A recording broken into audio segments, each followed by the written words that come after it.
to thank you for the support. Since we came into the town from Igbogo, people have been lining up the road for us. Is it not so? That is a sign of a grateful state. And we are grateful that this state, the people, the citizens, and even those in the diaspora are supporting us. We want to thank you very much for that support. We also want to thank especially the players. When we got to Edo on Saturday, I told them, you know, I went to play with them on Wednesday. And I told them that there are 3 characters in the Bayelsa coat of arms. One of them is the leopard. The leopard dominates the night, and nobody can dare him in the night.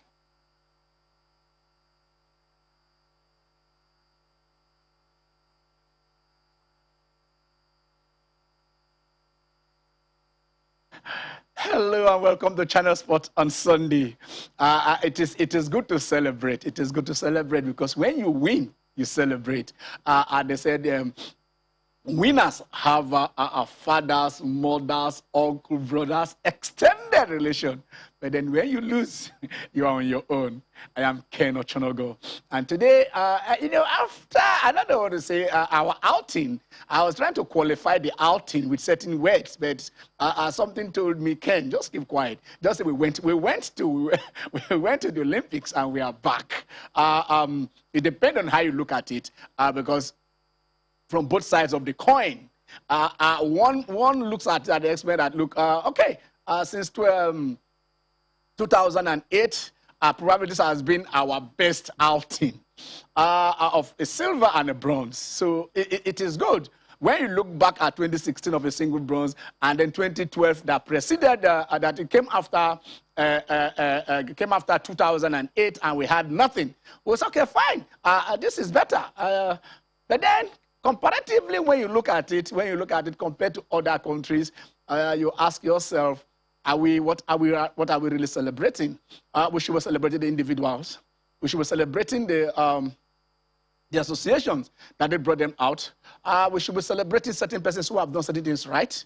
But then, on the overall, how do you celebrate that? How do you look at it? But then, we must come back and said, we are looking at Bayelsa. We are looking at Bayelsa because before the Olympics, we've always been following wrestling, canoeing. There are certain sports that have said, okay, there are definitely some of them, their house are have been in order. And I remember we tried making a case here, not just once or twice, for rowing and canoeing. And then even when they were dropped from the National Sport Festival, we said, no, these guys, they ought to be there because they gave us 4 gold medals when they went to the All-Africa Games. They are good enough to go there, and they also qualified for Tokyo. But they, of course, politics cut them out of Edo 2020. But Bayelsa by landmass, Bayelsa by population should be right down there at the bottom, 36 out of 36. Bayelsa has given us that particular good. Courtesy, not because she's from Bayelsa, but courtesy because, wrestling is now domiciled in Bayelsa. Bayelsa is now the wrestling capital of Nigeria. We never thought of football. I tell you, because actually it was just in May that the Ministry of Sport did inaugurate the boards of Bayelsa United and Bayelsa Queens. And then they went to Edo, where they went earlier at the National Sport Festival, and I tell you this, after Delta and host Edo, the 3rd state was what Bayelsa State. Never have they performed that, that much in the history of the state. So young, and then, like I said, disadvantaged in terms of population, but then they went over there and got it done. With over 50 gold medals they got right there in Edo. And then we thought that was it. But then they went there, came back to Edo, came back to Benin, and for the first time in the history of this country, Bayelsa United and Bayelsa Queens not only made the finals. I remember when we were celebrating Chelsea playing the Champions League, male and female, but then they went there, they saw, and they conquered. You saw that celebration, celebrating both the Bayelsa United and Bayelsa Queens, who are the kings of the corps in Nigeria. And then the icing of the cake came in. The first ever wrestling medal for Nigeria, and it was shiny as the silver.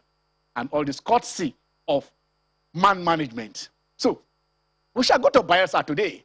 And because somebody said, I think it's the Bible that said, look up to the ant, how industrious it is, and see Because there's a dynamite come in little packages. And there is a dynamite in Bayelsa that is turning teams' history, that is changing the history of Nigerian sport. That's if we learn from Bayelsa, if we do it the Bayelsa way, probably Nigeria will not be celebrating just that one silver that came costly of the blessed blessing of Nigeria. I'm in the house with, I call him the Catalan, Theophilus Agbonlao. Theo, how are you? Good afternoon. It's good to be here again. Yes, it is that period when the husband take over the remote. Of course. Of course. Football, the season has begun. And, well, yes, we've taken the remote back. Taking the remote back. I'm in that category now. They've got back the remote. Yeah. They got back the remote because he will take us through some of these things. We started this transfers last week. We looked at some of those major transfers. Yes, we did. Now those major transfers they've been unveiled. Yeah. And how do you see it panning? Let's look at the. I don't want to say it's Ligue 1. It's PSG signings. The PSG signings. The PSG signings again. We talked about PSG last week. Yeah. Hakimi, they signed Hakimi from Inter Milan for I think about 60 million. Yeah. But they went on to sign Gianluigi Donnarumma, Gini Wijnaldum, Sergio Ramos, and Lionel Messi. All for free. Yeah. I think that's like the most impressive piece of business I've seen in a very, very long history. time. And then the president came out and said that they are not circumventing any rule. You are not cutting any corners. That they are applying, they are strictly following the financial fair play. Everybody able to have access to their books and everything. They're not breaking any rules. Instead, on the contrary, they're just teaching the rest of Europe how to do business. Being able to scout and look, fine, who is unsettled at the club at this point in time. Whoever would have believed that Messi and Ramos will hug each other and wear the same jersey and play for the same team, Ken, I would have bet my life savings on that. That is world peace. Exactly. Do you understand? Because the world in front in your Classicos alone. Yes. It was, but now you see both of them one-on-one. And then it's not just signing Lionel Messi. Of course, he hasn't kicked the ball yet, but I think he's already the biggest signing in French Ligue 1 history because the amount of jerseys he has sold for PSG alone since he signed for them, it's been super impressive. Let's look at the downside for FC Barcelona, who lost Messi. Their stock earnings have dropped by 111 million euros already, and the season is just beginning. So we are seeing it affect them off the pitch. On the pitch, the season they're redoing their season today against Real Sociedad. We'll see how Barca will fare. But for the signings with PSG, Ken, I think it's super impressive. Super impressive. Yeah. It says the signing, and then PSG without Messi, without Ramos, without Donnarumma, only with Wijnaldum as well. Was the only one that featured. Yeah. They won the match impressively yesterday. Yeah. They defeated Strasbourg, and then they said that is how we start. That is how. If you weren't interested in the Ligue 1 before, trust me, you want to watch PSG now, and with the array of stars that they have, one will believe that fine, they will probably stroll down to win the French league title, but we are looking at what can they do it in the Champions League. In the past 2 seasons, they have come very, very close. 2 seasons ago, they were denied by Bayern Munich in the final, and last season, I think they were knocked out by Chelsea, who went on to eventually win the championship. So, I think with signing Lionel Messi, Sergio Ramos, these are accomplished players in the Champions League. Messi, the second highest goal scorer in the history of the Champions League, and then you have a Kylian Mbappe, you have a Neymar, with their already existence. They didn't really lose any player. Instead, they added more superstars than already existing galaxy of stars. If I permit to call them that. What do you? I mean, this is more than the Galacticos. And you need to see what they are doing with. Their social media team is doing with Messi. He has literally taken over their Instagram space. For every PSG player that takes a picture with Lionel Messi, Kylian Mbappe for one, the number of likes he got on the picture he took with Messi, over 10 million likes on Instagram. More than twice the amount of likes he has had on his highest liked picture on the social media page. It shows you how big of an influence Lionel Messi is. To put it into consideration, Kylian Mbappe is not a small star by any standard. He has won the World Cup. And has won multiple titles with PSG. But that's what Messi brings to your team. Star power, both on and off the pitch, just like his counterparts at Juve, Cristiano Ronaldo. Trust me, I think it's a big signing for them. Nobody saw this coming. Well, it is what it is, and I like the well because I know. I like you. Well, I know you got in yourself fact, it even got to the point that Messi had to stay in the hotel because he's not gotten his apartment yet. Yeah. And Ramos was saying, leave the hotel. If you don't have to stay in the hotel, you can come and stay with me. Pending the time. I'm like, Ramos, Messi. Oh my God. Frenemies. Oh God. Now they're united by cause. They're united. I saw a tweet where someone said, imagine Madrid playing against PSG in the Champions League and Casemiro tackles Messi and Ramos comes down and like but then Ligue 1 itself, welcome Messi, but that great is trending. Yes, because they said the farmers have a new goat. Yes, I tell you this.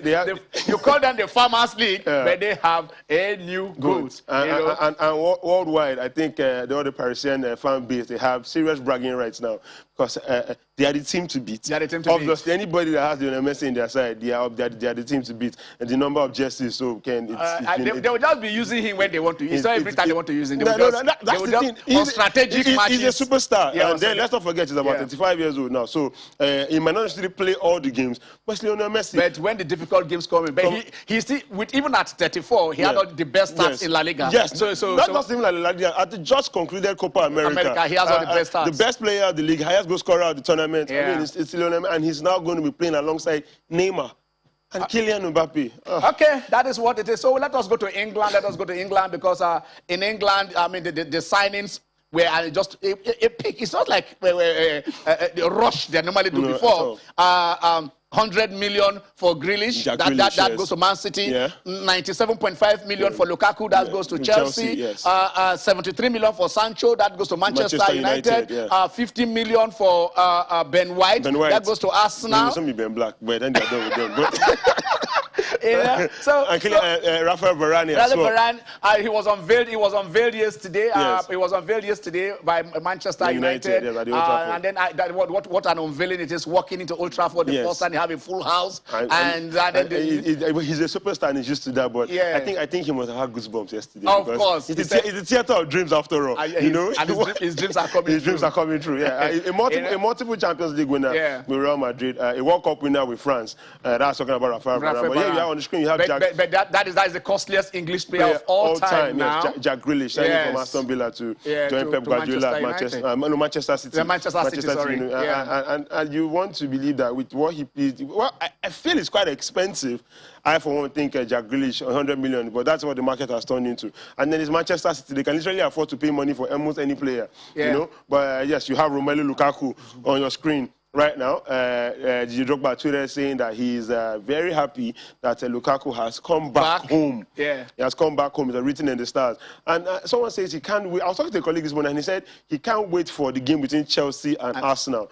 Lukaku is everybody. That is the next match. Exactly. Lukaku bodies defenders. Defenders do not like facing him. Yeah. And with the Arsenal team I saw play on Friday, coming up against this man in his element. But I think also Arsenal, their attack was a bit blunt because of their two strikers, Aubameyang and Lacazette, were not feeling well. Yes, they weren't feeling well. So that would have, because they say attack is the best of defense. When somebody's attacking you, I mean, you have to go back. But even if your attack is not what it should be, knowing fully well that you don't have the fully fit players on the pitch. They're coming up against Brentford. Yes, away from home, but they're a newly promoted side. And it's with an Arsenal team that we saw how deeply they fell towards the end of last season. You needed to make a statement to show your fans that, see, we are still in this race. We are still in this game. We can still go out there, and it's Brentford. In newly promoted as I can. I feel there was no excuse. But you just see... Manchester United lost to Crystal Palace, I think 3-1 in the opening match last season. Yeah, well, they went on to finish with what we saw Arsenal play last season and the way they have started the season. Even in preseason, Arsenal were not convincing. I'm sorry to say, I don't think this is the side that actually wants to challenge for Europe. And it would be very, very, very sad if they still go on to have a mediocre season like they did last season. Yes, signing Ben White. I feel that Arsenal should have signed more players. They should have put more players in the squad that will inject more firepower. I mean, it's Arsenal after all. Look at the way we mention the teams now. Manchester City, Liverpool, Chelsea. Everybody signed. Even Tottenham was signing players. They signed Ben White. Ben White. Yeah. Very 50 million. And he was running away from the ball against Brentford. No, sometimes it is like that. Sometimes it is like that. Yeah, I don't really think it's an excuse, but hey. If it is possible, we can probably look at the matches that were played yesterday. Manchester in okay, you talked about you started with the match on Friday, the opening match between Brentford and Arsenal. That Arsenal lost by 2 goals to 0. It wasn't a good beginning for them, but yesterday, these are the 10 Manchester United. Yes, and I know while the Manchester United game was going on, someone just kept calling me. I said, what? Somebody said you should check the results. Somebody kept on calling me and calling me. Like, what is going on here? Uncle Ken, you call me like that again without issues. Okay, but looking at this, Manchester United, Leeds United. I don't know. Manchester United and Leeds United, the game ended 5-1. Norwich City 0 against Liverpool. Mohamed Salah setting the record in the process, scoring in 5 straight opening matches since he joined Liverpool. Chelsea, of course, defeating Crystal Palace by 3-0. And let's not forget that Trevor Chalobah scoring his first goal on his debut for Chelsea. Leicester City, of course, doing it 1-0 against Wolverhampton Wanderers. And Aston Villa losing at home after losing their key man against the newly promoted Watford. Ken, Manchester United, Paul Pogba, a man on fire. 4 assists in that game. I think he's become the 6th player in Premier League history to have 4 assists in a single game. And then Bruno Fernandes doing it against Leeds United yet again. I think they're one of his favorite customers. He got a brace the last time. And then this game, it was a hat-trick. Maybe the next season to be... And I saw people coming out and saying, oh, probably must have scored a penalty for those that didn't watch the game. But there was no penalty in this one. Instead, three beautifully taken goals. Open play. Oh, my God. I think, and then we had a missing Greenwood up in that one. Well, I saw and then the Liverpool match. The Liverpool match also has to do with history. Yes.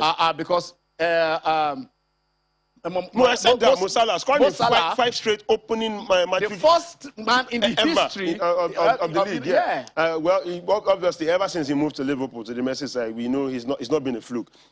This man knows how to score goals. He knows how to get the goals in the back of the net, and he's projected them to the Premier League title, projected them to the Champions League title. So what does I think he's paid his dues, and he's one of the biggest stars in the Premier League, not in the world of football. Yeah. You know, so scoring, and it was a fantastic goal with his trademark left foot yesterday. But also Bobby Firmino coming from the bench and scored basically just one-on-one with the goalkeeper. It was a pass. Yes. Because Mane wanted to go. I thought Mane would have given the ball to Salah, but he decided to shoot, and the ball ricocheted back to Salah. And Salah saw Firmino running down. He just squared it to him, and it shows you how potent. It reminded us of how potent this front three. You look or how they can be. Because we've seen them at their absolute best. And trust me, I don't think any defense in Europe can handle the 3 of these guys if they are in top form. But we've seen impressive signings across the board in the Premier League and of course even outside the Premier League. So Leicester there, it should be an interesting it started, and then Kelechi came in later on in that 1-0 win. And Watford, we have a Nigerian contingent there. A lot of them. Quite a large Nigerian quite a lot of them. They signed about 3 of them this season alone. Okay, that is another result. Only losing at home against Brighton and Hove Albion, and then Everton defeating. After going, I think it went. It will go down at halftime. They were booed off the pitch at halftime. I don't know. It will be difficult, but it just has to win them on and off the pitch. He has to win them. I don't know how he has to win those fans over. I know the Merseyside fans are among the worst set of fans. Because they have not.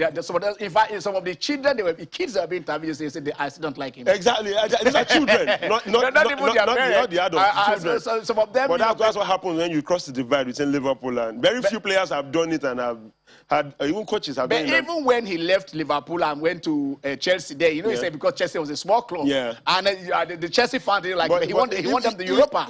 Ken, even after winning the Europa, they still didn't like him. They still didn't like him. But then he runs deep. He runs really deep. He allows his results speak for him. Because that was a brave act to even taking that job in the first instance. Everton job, when with enemy at home. You understand? So it's really scary. But then again, like you say, he's not afraid to take on any challenge. He's Rafa Benitez. He's the former Champions League winner. He's managed one of the biggest clubs in all football. I don't think he's won the Europa League. Yeah, exactly. He won it with Valencia. Won the Champions League with Liverpool. Won Europa with I mean, Chelsea. He's a good coach. To break break the dominance of Real Madrid and Barcelona in Spain. Yeah. And then now came down to England to do it. Again. Also when it was Ferguson and Wenger, they were there, and then he went on. Although he never won the Premier League title. He didn't. He was almost there. Close, I think there was that rant after one match there. It's also happening to maybe Liverpool managers. You know, and the Manchester United. Some of the greatest crop of Liverpool players of this generation actually played under Rafa Benitez. Yeah, so I think well, he might have a fantastic, he might have a good season. Let me say first season at Everton, hopefully. All right. Why still like we said, Watford signed 3 other Nigerian players. They signed Emmanuel Dennis, who scored their opening goal yesterday. They signed from Club Brugge of Belgium. There is Dakpo Mebude, who is also in their books, and then Peter Etebo, who is also playing for Watford. So when Watford is playing, sit down and watch some Nigerian players tic-tac as you watch Ndidi and Iheanacho when Leicester, also take on other opponents. So we talked about the French league, and you were saying, okay, last season Lille won the league. Yes. But there is something funny, because Lille, in the second match of the season, they came up against Nice. Yes, against Nice. They came up against and Nice. Interestingly, the manager of Nice was the manager that took Lille to win the title over PSG last season. Yes. And Nice spanked Lille. At home. It was a spanking. 1, 2, 3, 4. It was a spanking. Wow. I mean, I don't understand. No, it just showed them that you are my children. That means that it is my work. Yes, exactly. I know you. But let's not forget that Lille also lost their best player last season. Memphis Depay to Barcelona. Yes. So to a large extent, I think that will obviously affect. No, Memphis left from Lyon. No, from Lyon. Oh, from Lyon. It was our own. Our striker that went to Italy. But then I think the manager doing what he knows how to do, with obviously winning the league over PSG was no mean feat to begin with.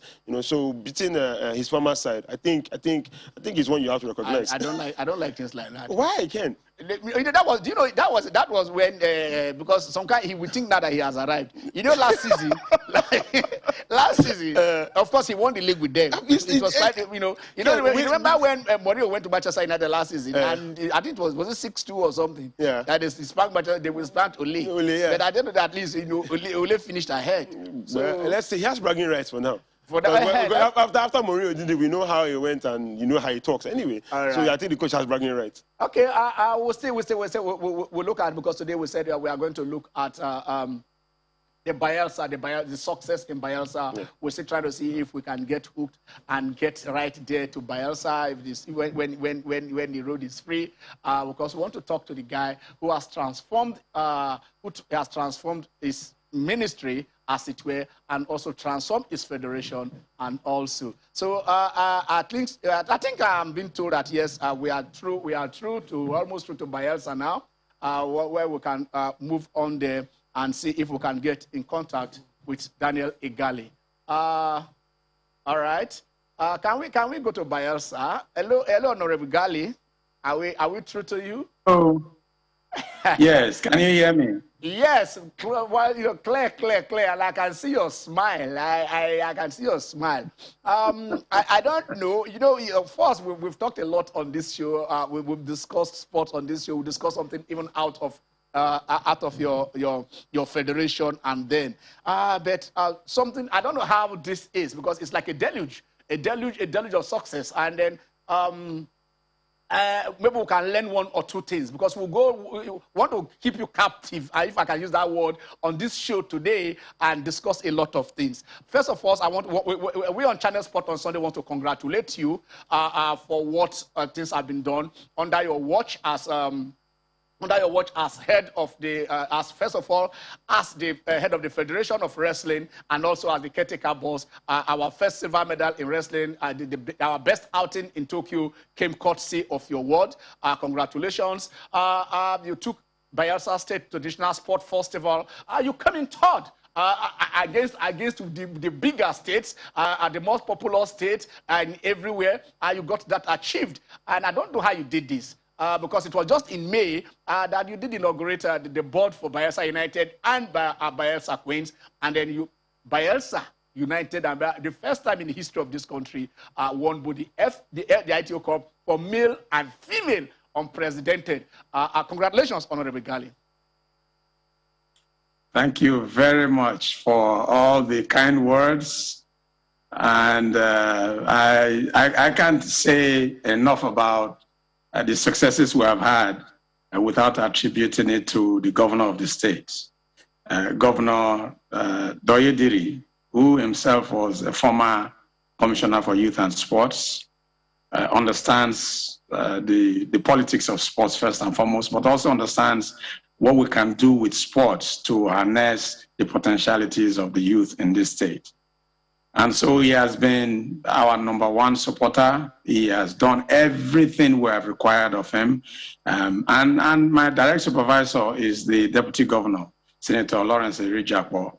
You would even mistake him for the Commissioner for Sports, because this is someone who virtually knows all the names of all our players. He's even at training sessions. He comes to watch athletes training.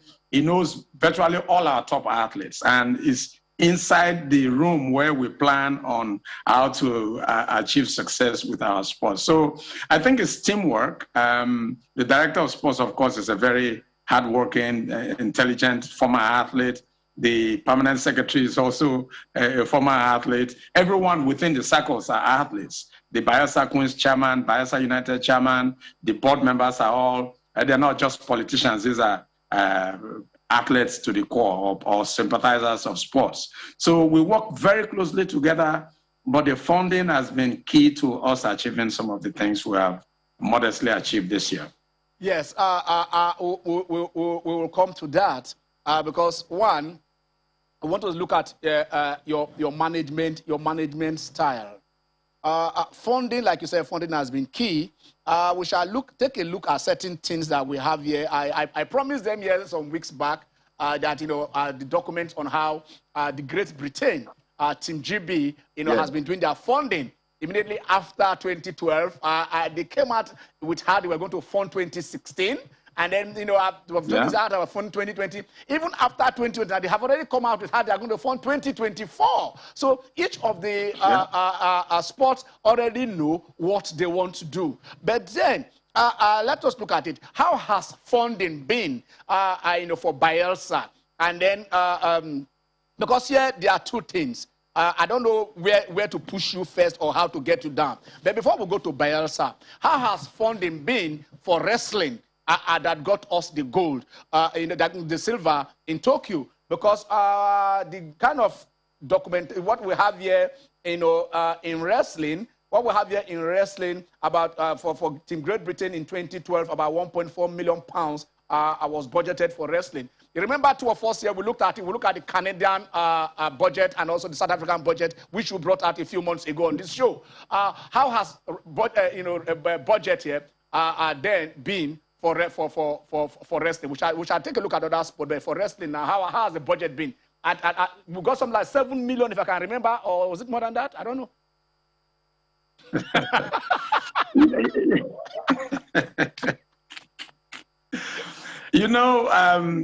One of the bigger problems we have with sports in Nigeria is that we really don't have budgets. Yeah. And that is almost criminal.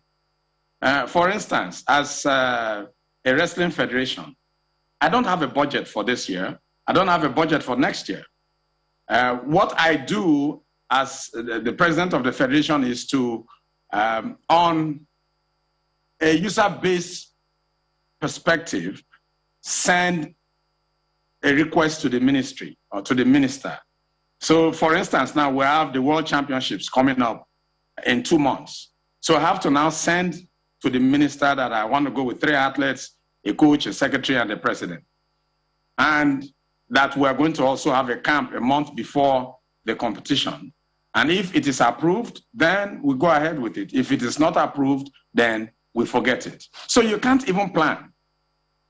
And so if we're talking about funding for sports in Nigeria, in my view, it's non-existent. It's non-existent. So Dan, just hold it. It's non-existent. Granted, yes, granted, the minister has been, and in all fairness, and I'm not just saying this because the minister is there, but for the 2 years he has been here, Yeah. He has been very hands-on with the Nigerian Wrestling Federation. So virtually most of the things we requested for, if we asked for 40 million, we got 30 million or 35 million for the competitions we wanted to attend.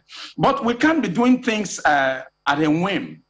I've been in the Canadian system, and I think I have a vantage point because even as the captain of my team and the person who was always going and attending meetings with the hierarchy of the Canadian Wrestling Federation, I knew how the budgets were done.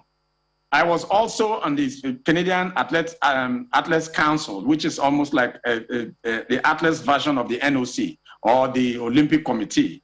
So we had meetings with the Olympic Committee as well. So we had 2-year cycles of budgets. After the Olympics, you will come back, they will look at your performances at the Olympics, and it's a graduated scale of what you get.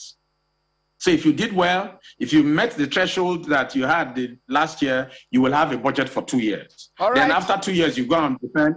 Yes, after 2 years, you go and defend and you get your next budget. Yeah, so for instance, Dan, want to go on a break. Just calm down. Right. Want to go on a break. I'll calm down. When we come back, you give us a rundown. Just hold on. We are with you today. We're going to have a very short break. When we come back, we'll go back to Bayelsa and hook up with the Commissioner for Sport, Youth and Sport in Bayelsa, the Honorable Daniel Igali.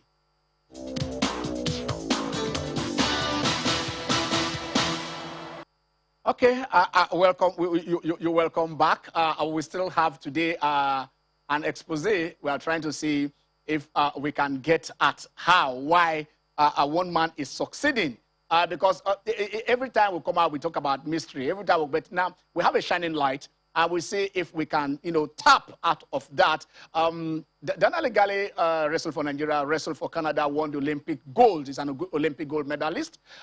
So from the Canadian experience, like he's saying, that was where we were before we went on this short break.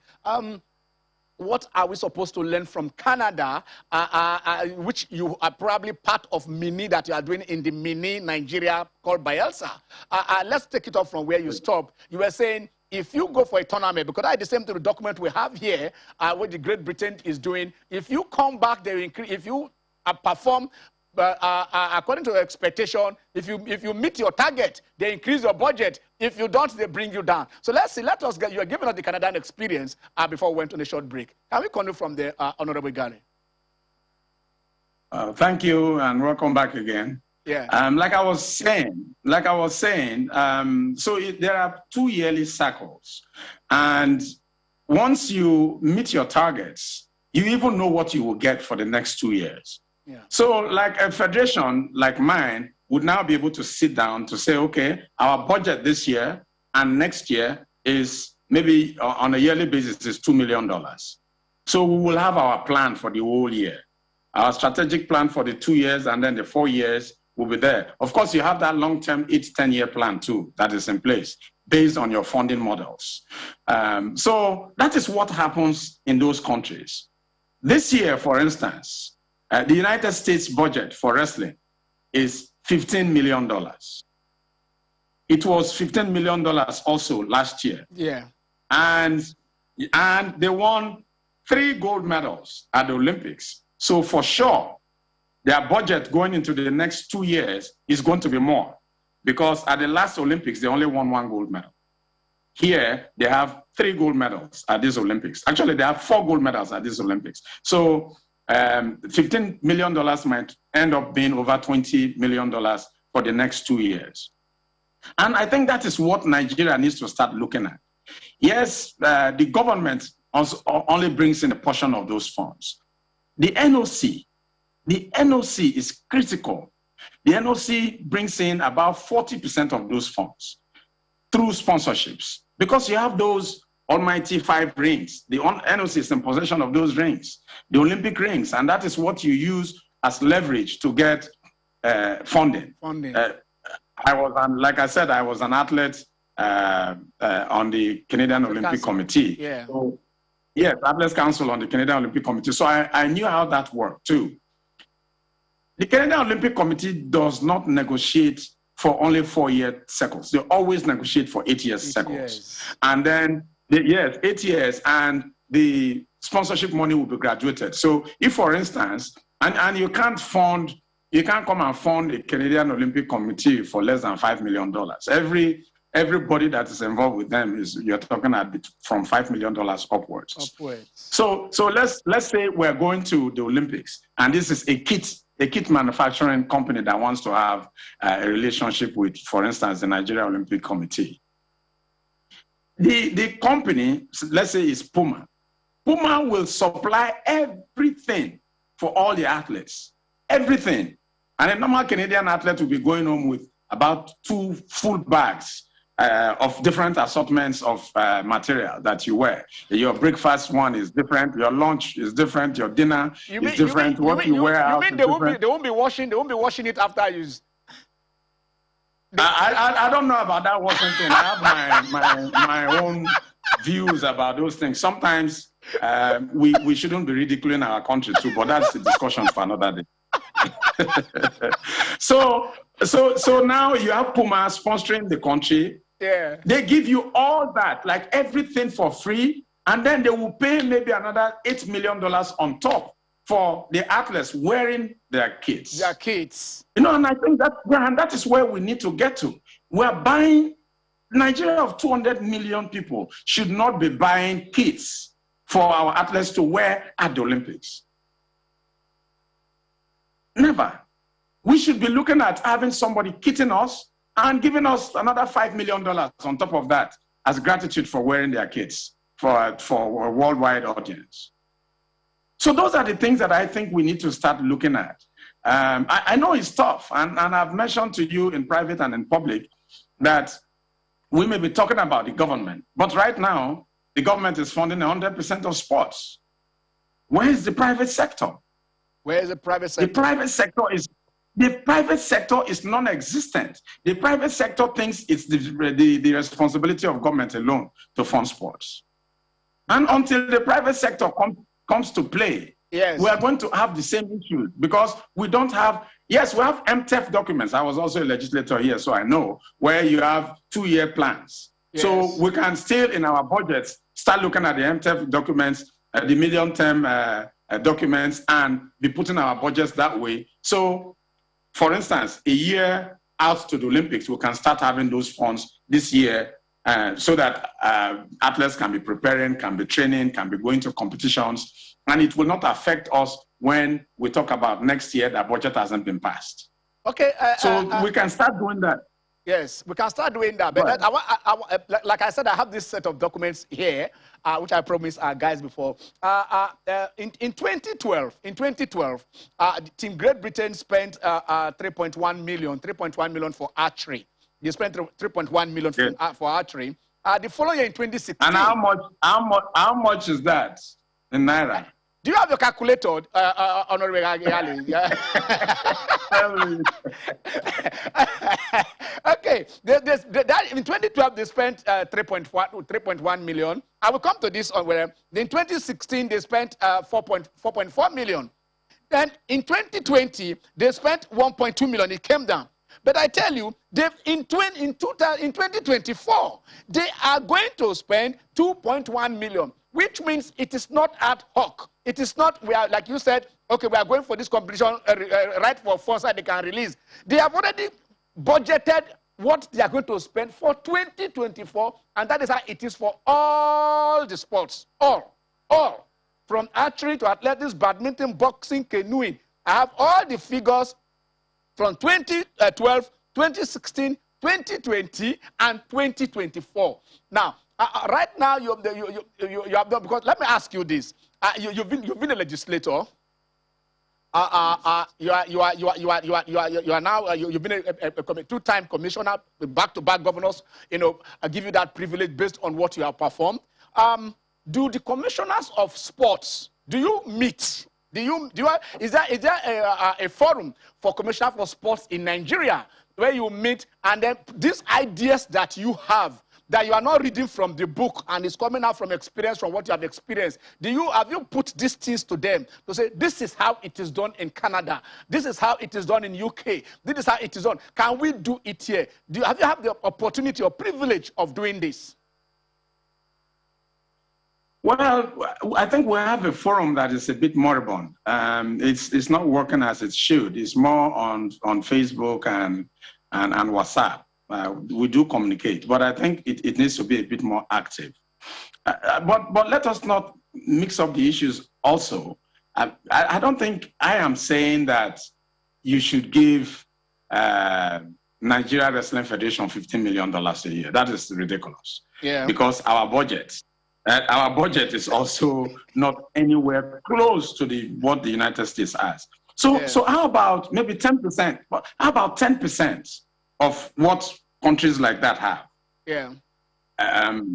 So that we can plan. For me, it's about the planning, because the bigger problem we will have, and the Wrestling Federation has it too, is that because we don't have funds, if I am going to World Championships, I am only probably going to go with Adekoreye, Blessing Oborodudu, Aminat Adeni, maybe 3, 4 of them.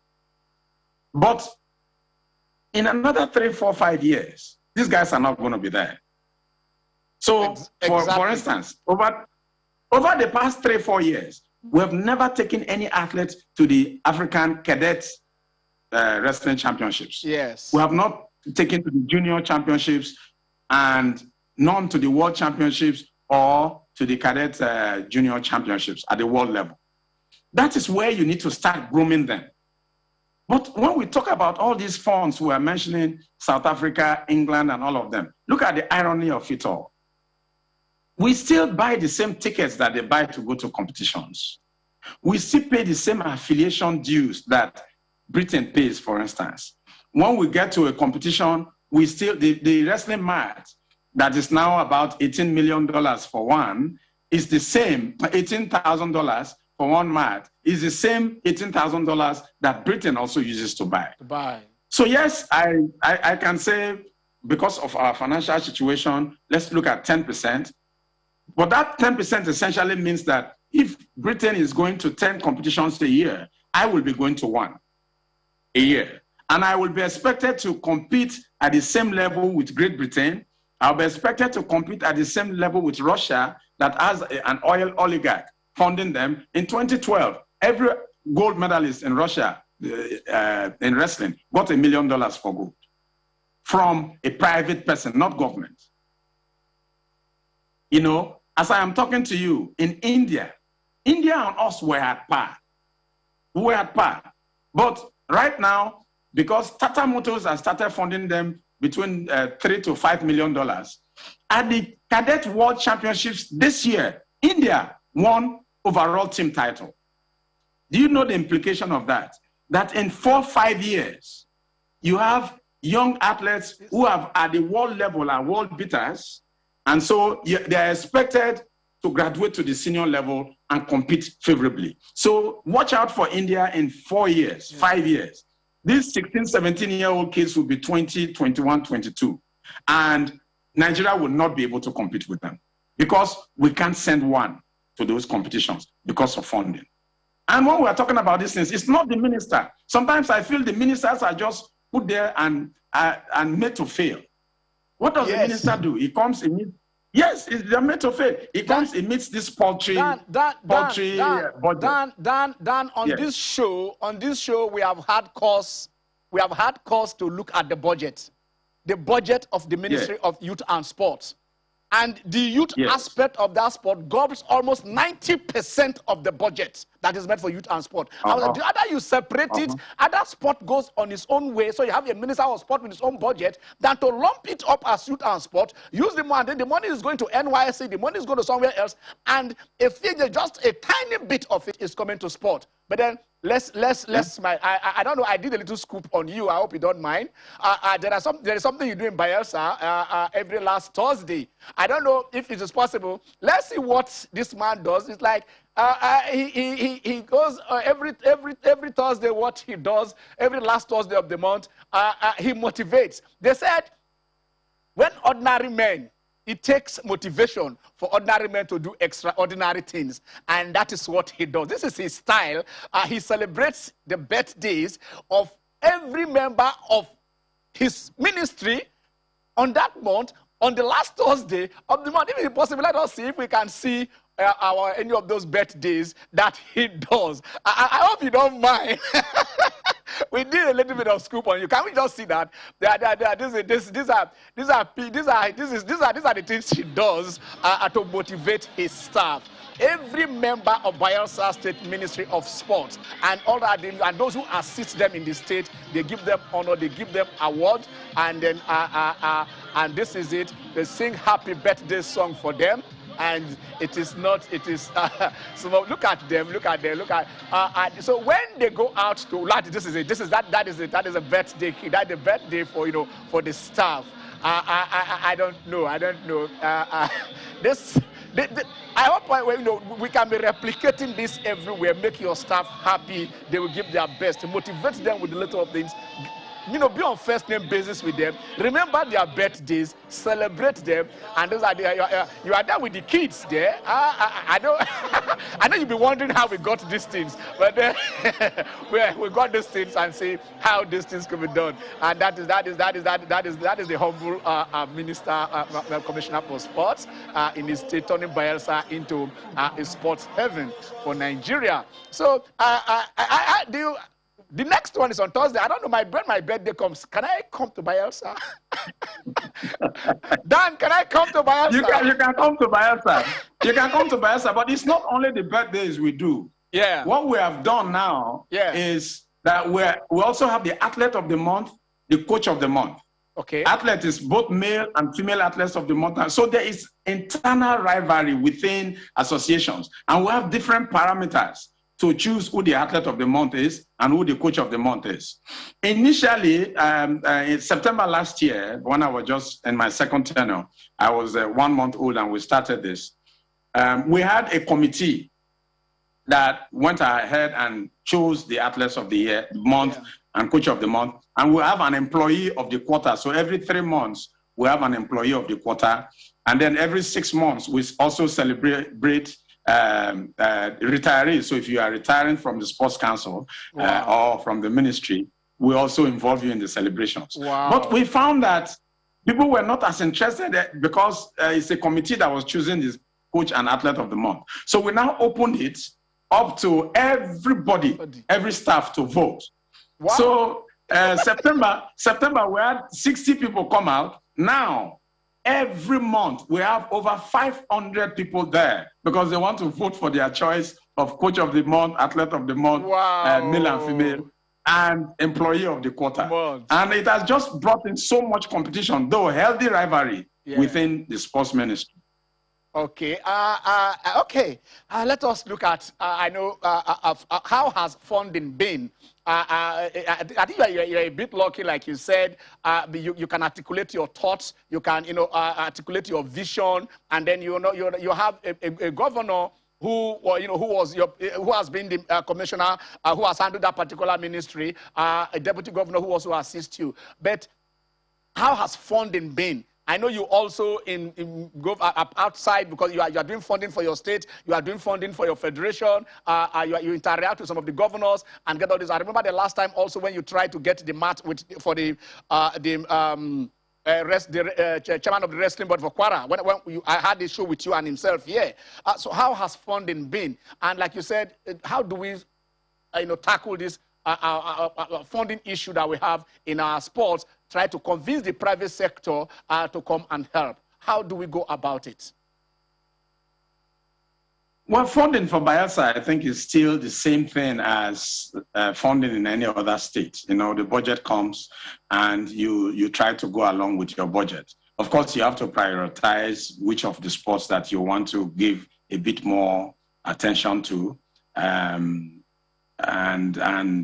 to know how quickly to get your funds so that it can impact on the results that we seek in our different sports. But that said, I think the other issue with the private sector, the minister really does have to do a lot of work in that regard.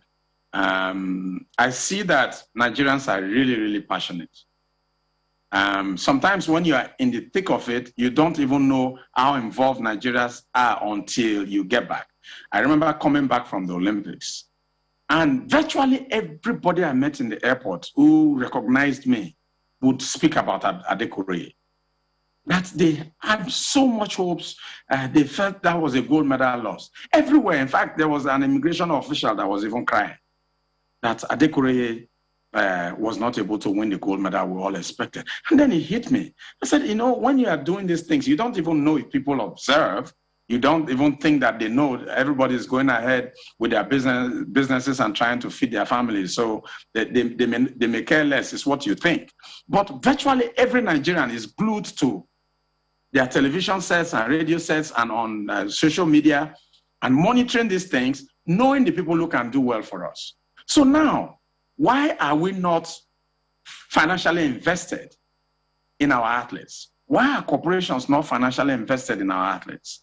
Why are we not able to use the lottery fund? Because if you even look at the UK, if you look at the UK, the lottery fund accounts for more than 50% of the budget. Okay, we are going on another short break.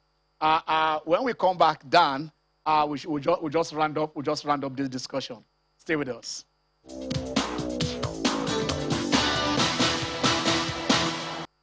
Okay, you're welcome back. It's been a kind of a special show with the special commissioner for sport, the special president of a federation. When you get results, that is what we do here.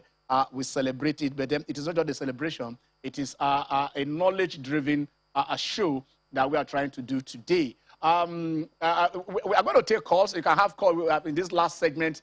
So the number will be right there. So you can make your calls so that he can also you direct all your calls to him. I'm also here with my colleague here. Tio is also here. But Dan, before we come back to you, I watched you. You know, he's the president of the federation. But I tell you this. He practices with his wrestlers. Can we see Dan? Can we see Dan? Dan, I'm sorry, I'm also doing this. Can we see Dan on the mat where he's trying to do his suplex? That is, you know, that is him. You can see him there coaching, not just there. It's not just administering. Dan is, how do I say, is the total package.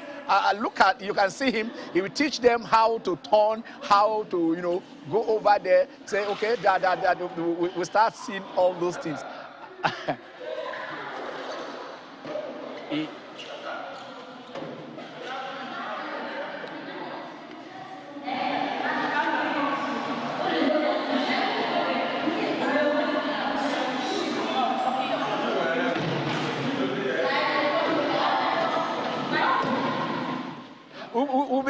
We'll be looking at this and looking at you and talking with you.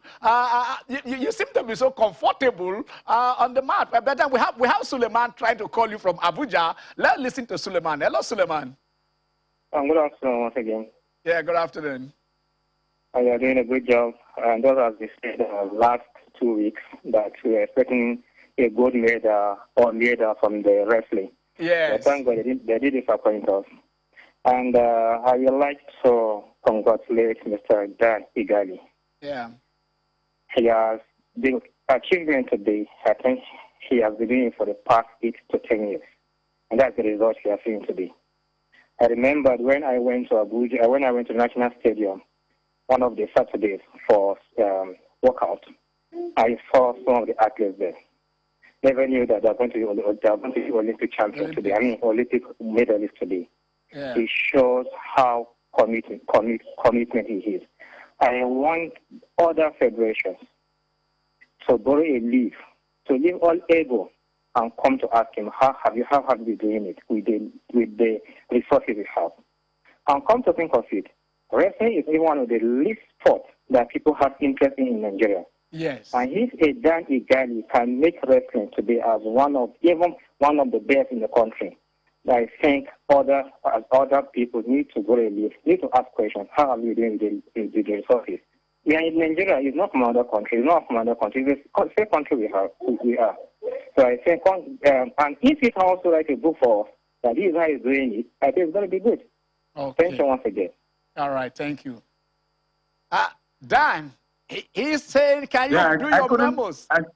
You had him? I couldn't hear anything. Oh my God! Okay, I don't know. I'll see if it is possible for you to follow. Suleiman is saying you're doing a fantastic job.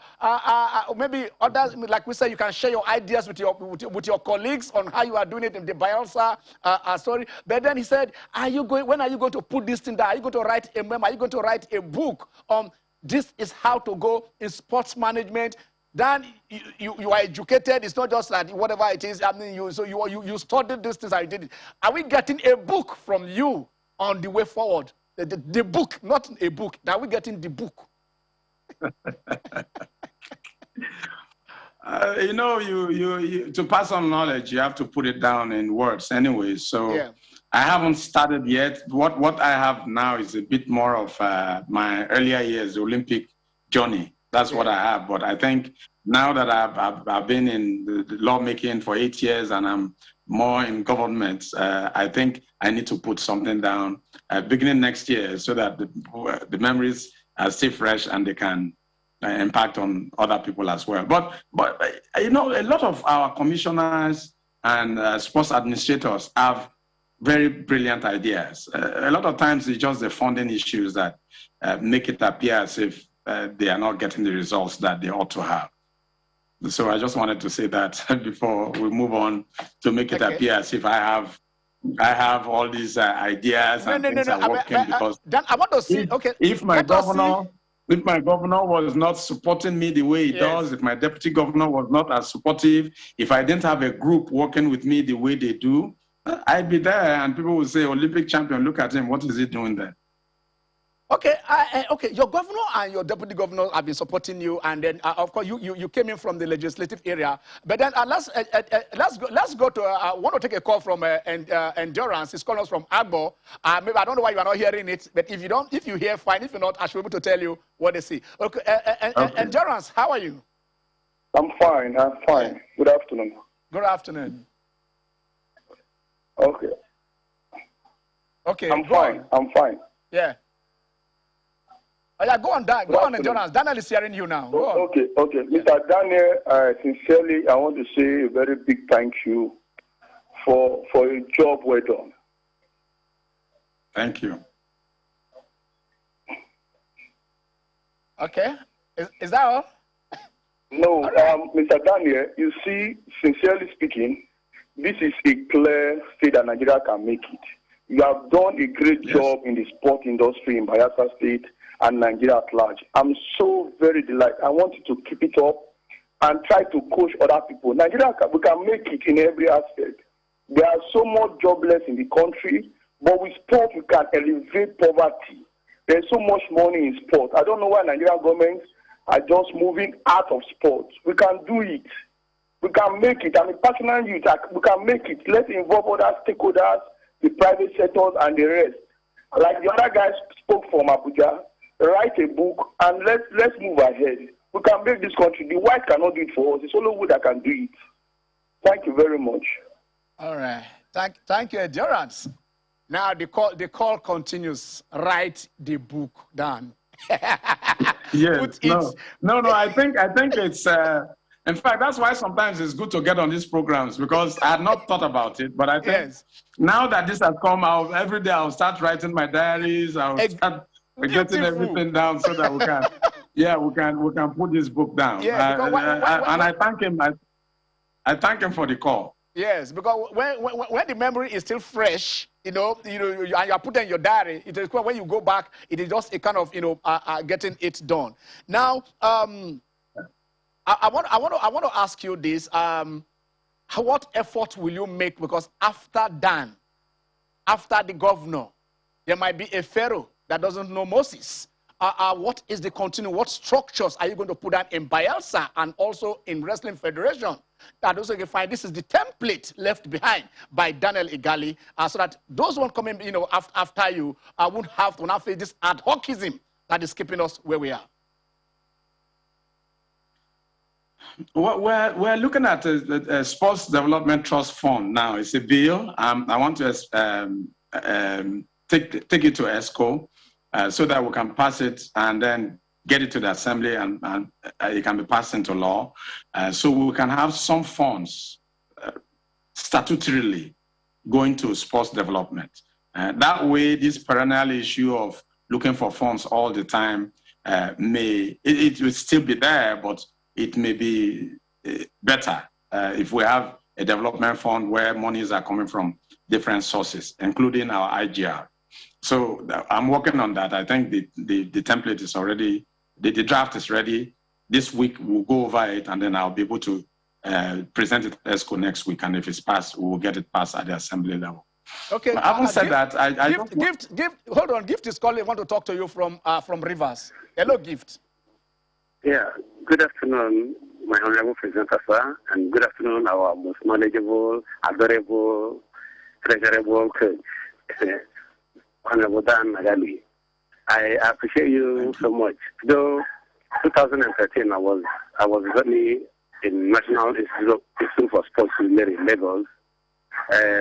You came there. I'm a wrestler. You came there. You dash all our people. You gave us 5,000 each. Although I was not around then, I went up to a particular cause. Right. So I could not meet you, but when I came, they said you gave the money from wrestlers. I'm so happy.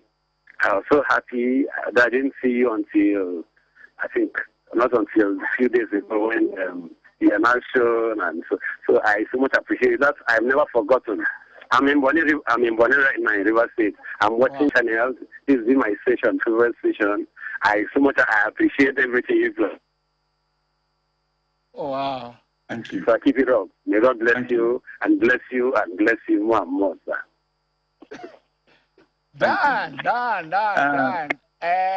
They said you shared then. We are, you see, they say here, in their local place, here, we here.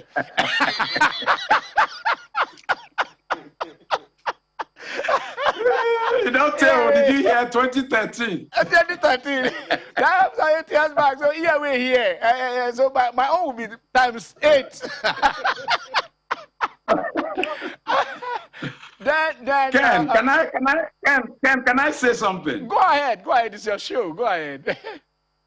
You know, when we started this was in 2007. So when people see what we are doing now, though we have started getting the results at the Commonwealth, at the Africa level, and then we gradually climbed to the world level, we have started since 2007. And one of the first things I saw in the area of sports infrastructure was we didn't have any private gym where you could train 24 hours a day.